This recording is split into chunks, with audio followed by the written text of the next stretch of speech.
So the Doppler uses high frequency sound waves to listen to the measurement of the amount of blood flow through your arteries and veins.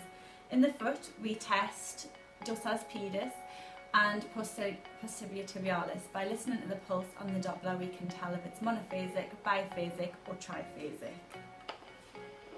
The Neuropad is a 10-minute screening test for the early detection of diabetic foot syndrome. The test is completely painless and it works by measuring the moisture produced in the sweat glands. If the nerves have been damaged, then this can lead to dry and cracked feet. The medical term for this is pseudomotor dysfunction. So if we open this up, you get one for each foot enclosed inside.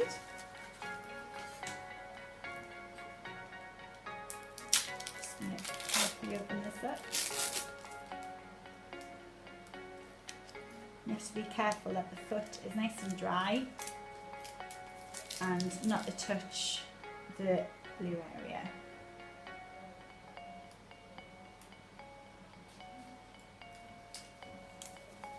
This then gets placed on the foot just underneath the first impinging joint, and that is left on for 10 minutes. We're now going to carry on with the next set of tests. The next one that we're going to do is the monofilament test. Filament is essentially a fibre of synthetic plastic and is designed that when it's applied to the skin with just enough force to make a bend, the patient should feel it. This should carry out 10 grams of force.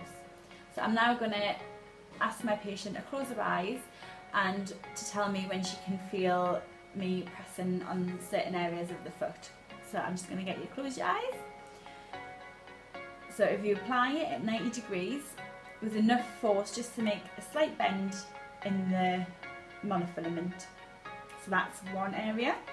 And now we're going to move over to the second area, the third, the fourth,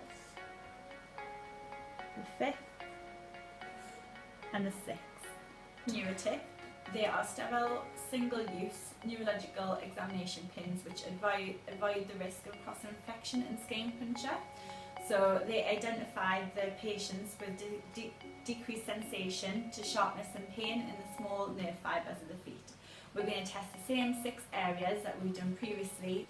So I'm just going to get my patient to close her eyes and to tell me if she can feel it, whether it's sharp or not. So this is going to be number 1.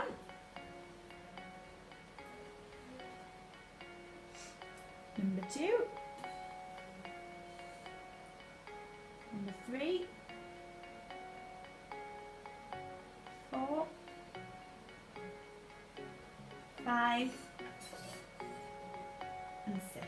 The tuning fork test, it measures the sensitivity to vibration within your feet. We use a 128 Hz tuning fork and we're going to test 3 areas with it on the feet. We're going to do the first MTP joint, we're going to do the navicular, and we're also going to do the medial malleolus. It's against the foot for a few seconds and then ask if the patient can feel the vibration, and then we're going to stop the tuning fork from vibration and let our patient tell us when she can feel that stopping as well. So I'm going to do that on that area too. And then once again, the ankle. Next I'm going to do is testing the patella reflex using the Patella Hammer. So you get your patient to sit forward with a leg or his leg resting down. You find the ligament just below the patella and just to give it a gentle tap with the Patella Hammer. I'm going to do a light touch test. I'm going to use a bit of cotton wool for this. So I'm going to get you to close your eyes again and then I want you to tell me when you can feel it. So I'm just going to lightly run it over the dorsum of the foot, listen to the patient's response, and then do the same on the plantar surface of the foot there. As it's been 10 minutes now, we can see the results of the Neuropad test. This was the second test that we've done. So if you can see on the bottom of my patient's feet here, that they have both come back as normal finding, which is both the pink ones there. If they had been blue or pink, that would have been abnormal. Likewise, if they had stayed blue, that would have been an abnormal test. So what we can do, we can just remove them from your patient's foot and we can dispose of these just in a normal waste bin.